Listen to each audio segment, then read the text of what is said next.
Welcome to Peegs.com and welcome to the first and only this year spring evaluation period for Division I college basketball coaches. As I think everybody knows, an evaluation period means the coaches can be on the road watching players, watching prospects, and the Indiana staff was out in force today at three different events.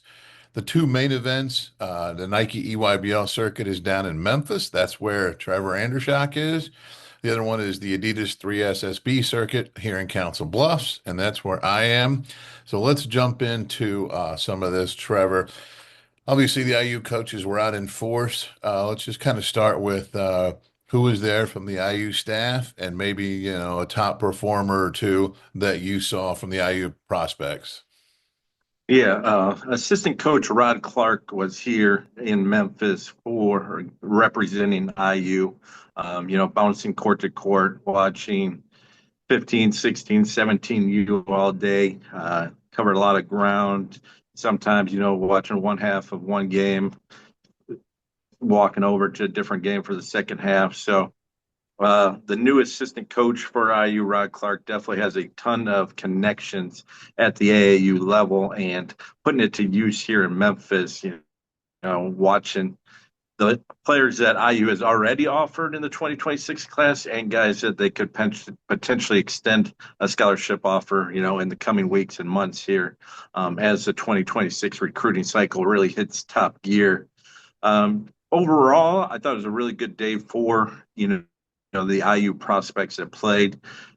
I would start off, I think I'm going to start off with, actually, I'll go Isaiah Hill, the Pike product, 6'10, 6'11, 2027 center.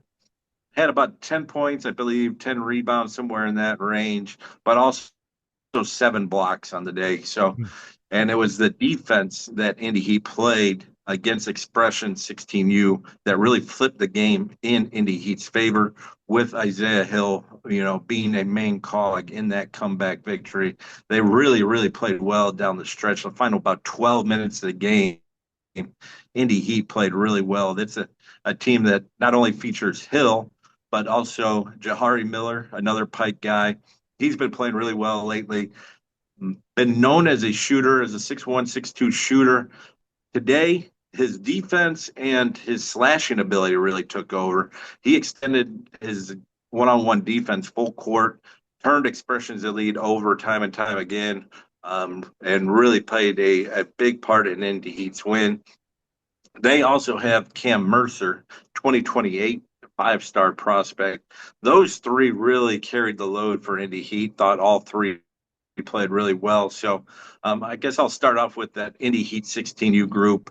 Kind of a tip in my cap to how they played today, Robbie. Gotcha.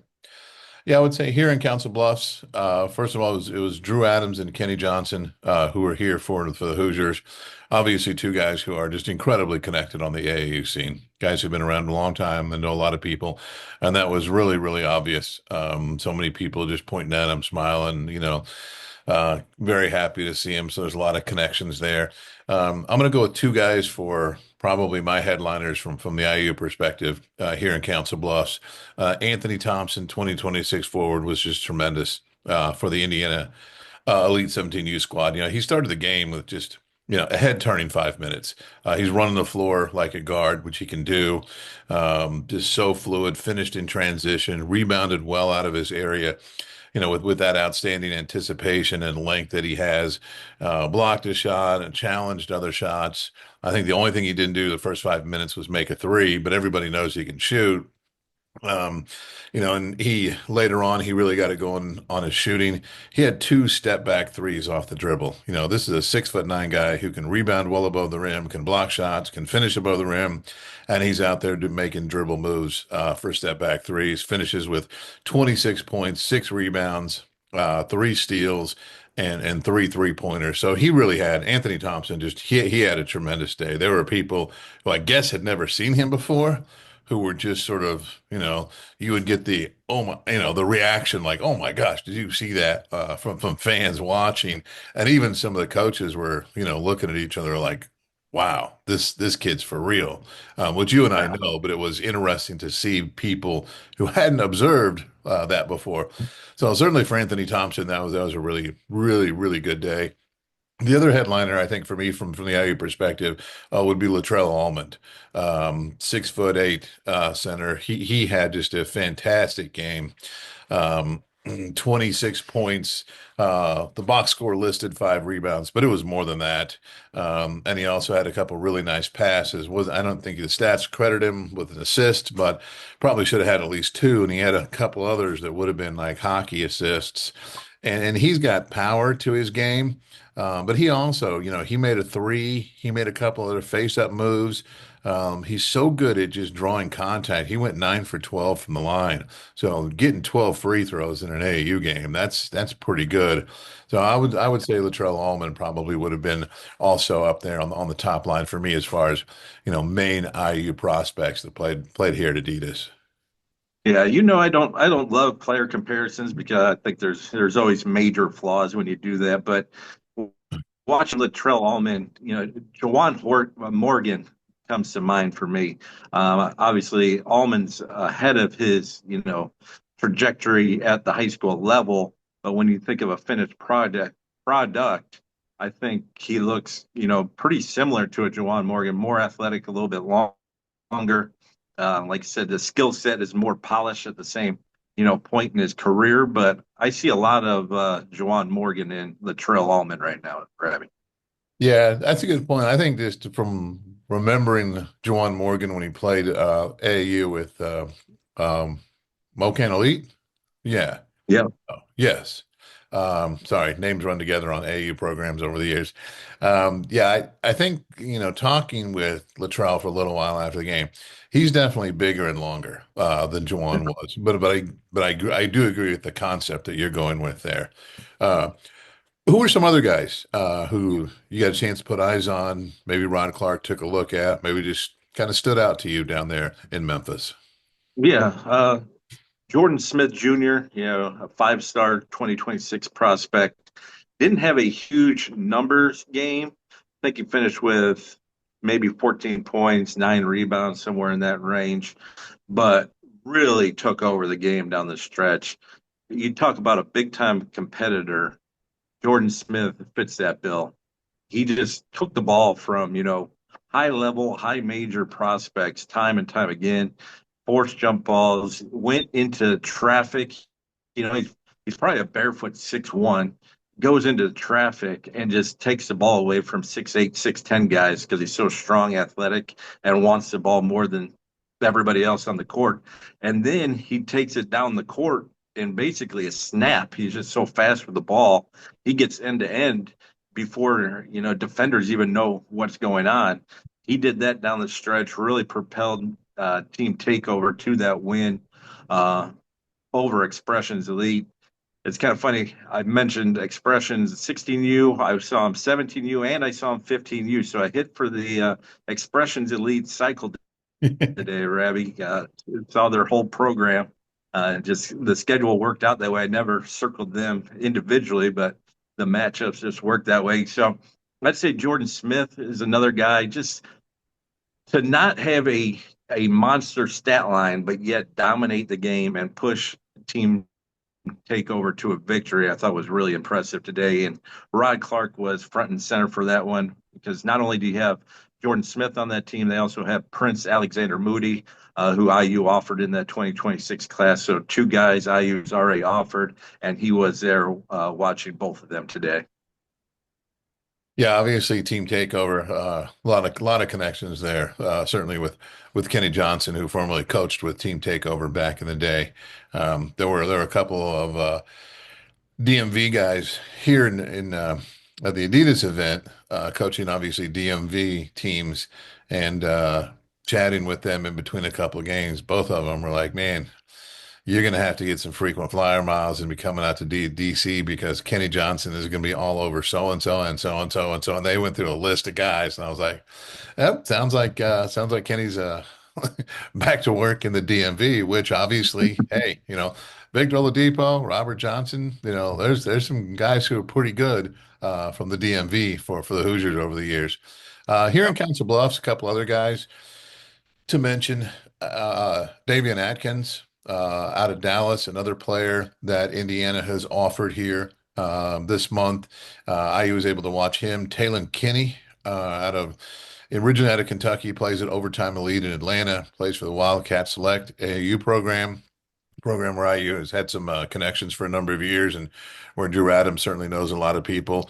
Davian Atkins and Talon Kenny, a couple other guys to mention.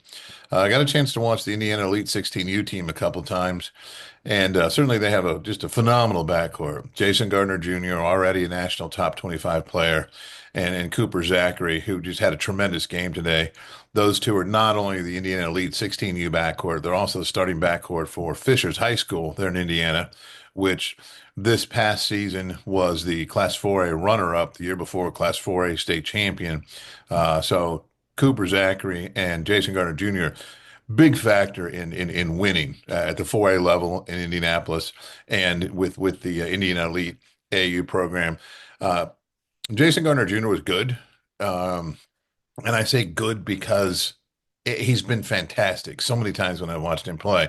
And this was a good game. He played well, but it wasn't what we've seen in the past, sometimes from just somebody who just has his tremendous skills. But he did show his unbelievable quickness, speed with the ball, just got around. He just water bugs around defenders, even when, really good teams like Mass Rivals are trying to bracket him, trying to keep him from, he still gets around guys, splits defenders. He got into the paint, um, you know, uh, did his normal thing. So he had a good game, but by his standards, it was just good, not great. But that's because he is absolutely a tremendous point guard prospect. But Cooper Zachary had a phenomenal game. He was really, really, really good. One point he has back-to-back threes to get to pull Indiana Elite to within 18 to 13. A game they ended up winning fairly solidly at the end, but they struggled a little bit. Cooper went bang bang on threes, got him back into it. He actually had blocked a shot when somebody drove. Haven't seen him block a lot of shots. Um, and his shooting and his ball handling were really impressive. He started off 5 for 6 from three, scored 20 of Indiana Elite's first 59 points. So it was a really good day for Cooper Zachary.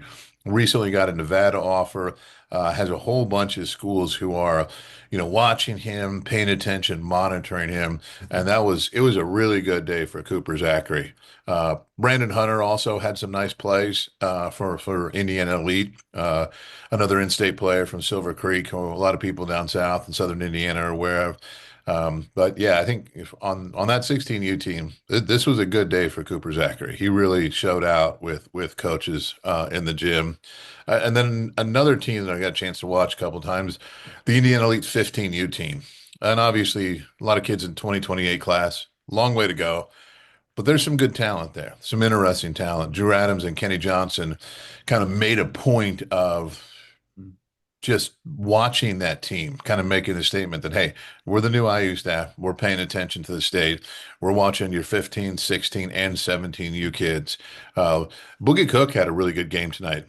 Finished with 19 points, 9 rebounds, two for two from 3-point range. He was good.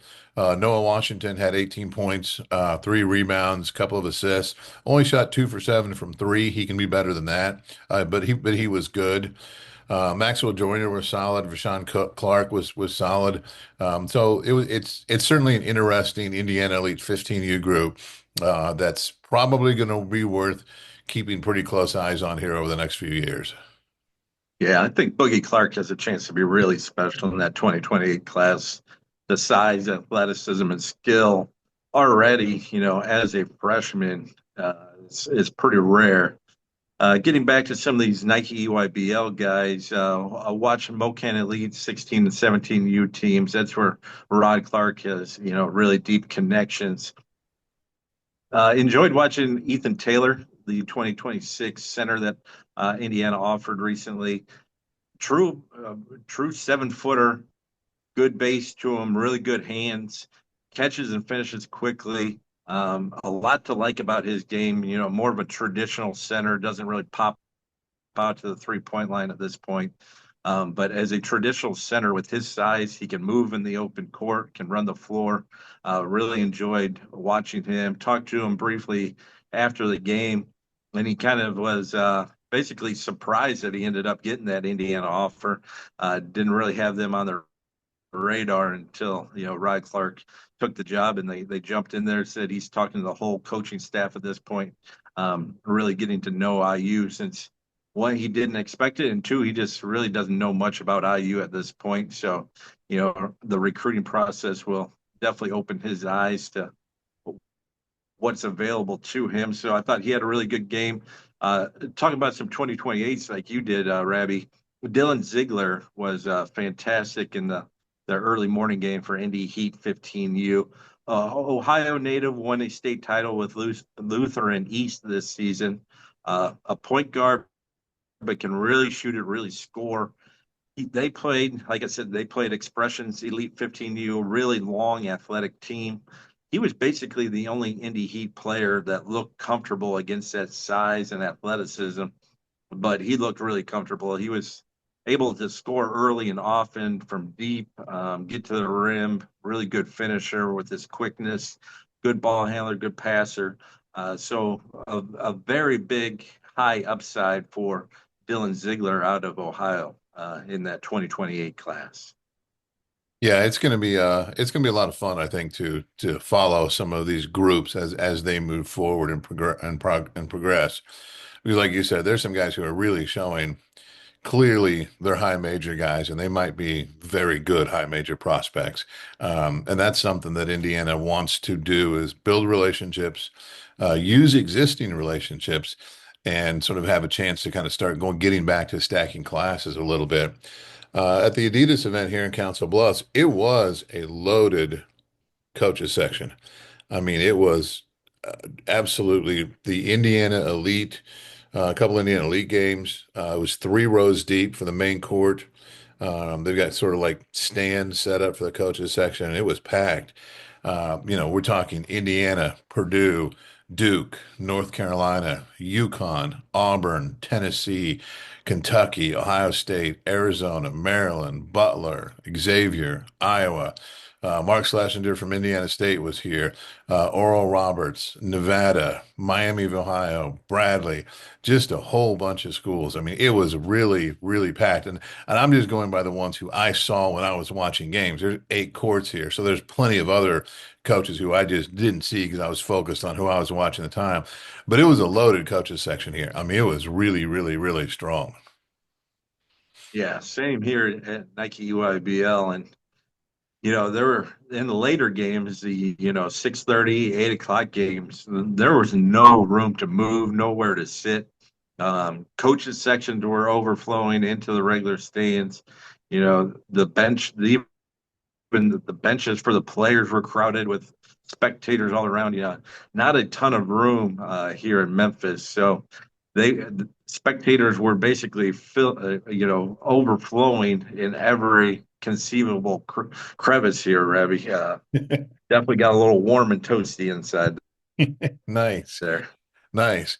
Well, we'll wrap this up. Again, this is day one of 3 days. This is the Friday recap. College coaches were on the road today. They'll be on the road on Saturday. They'll be on the road on Sunday. I also should mention IU assistant coach Nick Norton was over in Ohio to see Chase Branham, the 2027 nationally ranked point guard, who IU not only has offered but had a visit from this week. So Nick Norton was also out on the road, and there were a couple of other prospects that Indiana watched here in Council Bluffs who I'll write about here in the next couple of days. We'll have that for you up on Peegs.com. But there are a couple of new prospects who are emerging here this weekend that Drew Adams and Kenny Johnson both watched that played very, very well, and that talking to them, they're now getting some Indiana interest. So there's a couple new prospects. Again, two guys who played really well here in Council Bluffs. So we'll have that and a lot more for you on Peegs.com. But that'll wrap it up for us, for Trevor Andershock, and for me, Jeff Rabjohns, from the Friday action of the spring evaluation period. Thanks for watching. We appreciate it. A lot more coming for you on Peegs.com.